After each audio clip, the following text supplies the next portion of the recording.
రథసప్తమి తిథి ఉండగా సమంత్రక స్నానం చేయాలి. మంత్రం లేని స్నానం మీరు చేశారనుకోండి, అది కాకి స్నానం అని పిలుస్తారు.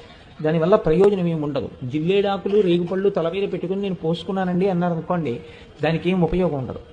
సమంత్రకమే చేయవలసి ఉంటుంది స్నానాన్ని. దాన్ని మంత్రస్వరూపాన్ని ఏం చేస్తారంటే అందరికీ అందుబాటులోకి తీసుకురావడం కోసం మంత్రం అంటే అంగన్యాస కరన్యాసాలు ఉండాలి, ఒక ఉపదేశం ఉండాలి. ఇవన్నీ మళ్ళీ అందరికీ ఎలా అందుబాటులోకి వస్తాయి? మళ్ళీ అందరూ దీని ఫలితాన్ని ఎలా పొందుతారు? ఇప్పుడు ఆ మంత్రాన్ని శ్లోక రూపం చేస్తారు, అంటే ఇంకా అనుగ్రహిస్తారు. ఇప్పుడు మీరు ఆ శ్లోకం చెప్పిన తరువాత రేగుపళ్ళు జిల్లేడు పళ్ళు తల మీద పెట్టుకుని అప్పుడు నీళ్లు పోసుకుంటే అవి జారి కింద పడిపోతాయి.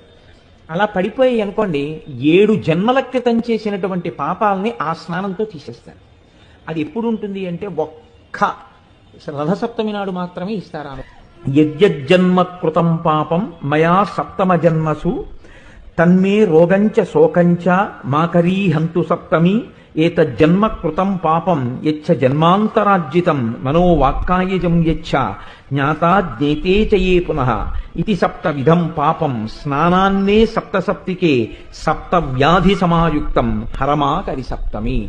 7 జన్మలలో 7 రకాలుగా చేసినటువంటి పాపముల వలన నేను పొందబోతున్నటువంటి 7 రకములైన భయంకర వ్యాధులు ఏమున్నాయో వాటితో సహా ఓ సప్తమి, నేను ఈ రోజు ఉదయం చేస్తున్నటువంటి ఈ స్నానము చేత ఆ దురితము తొలగుగాక.